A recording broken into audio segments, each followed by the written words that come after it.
Hello everyone, good morning. So మీరు company మారదాం అనుకుంటున్నారా? So company మారాలంటే ఎలాంటి రీజన్స్ వల్ల మారాల్సి వస్తుంది అని చెప్పేసి మనం మాట్లాడుకుందాం. కంపెనీ మారాలి అని అంటే ఓన్లీ 3 రీజన్స్ ఉన్నాయి.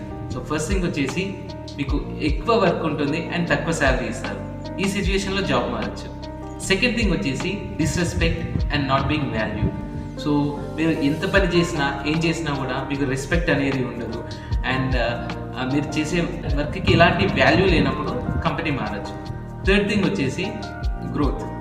సో మీకు ఆ పర్టికులర్ కంపెనీలో కొన్ని ఇయర్స్ నుంచి వర్క్ చేస్తున్నా కూడా మీకు ఎలాంటి గ్రోత్ లేదు అని అంటే అక్కడ ఉండాల్సిన అవసరం లేదు. సో మీకు ప్రమోషన్స్ ఇవ్వట్లేదు అని అంటే ఆబ్వియస్లీ వాళ్ళు మీకు రెస్పెక్ట్ ఇవ్వట్లేదు అని అర్థం. మీకు అక్కడ గ్రో అయ్యే ఛాన్స్ లేదు అని అంటే 3 or 4 years వర్క్ చేసిన తర్వాత కూడా మీకు ప్రమోషన్స్ ఇవ్వట్లేదు అని అంటే better to switch the company. మీకు ప్రమోషన్స్ ఎక్కడైతే వస్తాయో అలాంటి కంపెనీలోకి వెళ్ళి వర్క్ చేయడం వల్ల మీ ఫ్యూచర్ అనేది బాగుంటుంది. Hello everyone, good morning. So మీరు కంపెనీ మారదాం అనుకుంటున్నారా? సో కంపెనీ మారాలంటే ఎలాంటి రీజన్స్ వల్ల మారాల్సి వస్తుంది అని చెప్పేసి మనం మాట్లాడుకుందాం. కంపెనీ మారాలి అని అంటే ఓన్లీ 3 రీజన్స్ ఉన్నాయి. సో ఫస్ట్ థింగ్ వచ్చేసి మీకు ఎక్కువ వర్క్ ఉంటుంది అండ్ తక్కువ శాలరీ ఇస్తారు.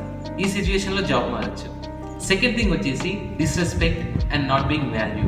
సో మీరు ఎంత పని చేసినా ఏం చేసినా కూడా మీకు రెస్పెక్ట్ అనేది ఉండదు అండ్ మీరు చేసే వర్క్కి ఎలాంటి వాల్యూ లేనప్పుడు కంపెనీ మారచ్చు. థర్డ్ థింగ్ వచ్చేసి గ్రోత్. సో మీకు ఆ పర్టికులర్ కంపెనీలో కొన్ని ఇయర్స్ నుంచి వర్క్ చేస్తున్నా కూడా మీకు ఎలాంటి గ్రోత్ లేదు అని అంటే అక్కడ ఉండాల్సిన అవసరం లేదు. సో మీకు ప్రమోషన్స్ ఇవ్వట్లేదు అని అంటే ఆబ్వియస్లీ వాళ్ళు మీకు రెస్పెక్ట్ ఇవ్వట్లేదు అని అర్థం.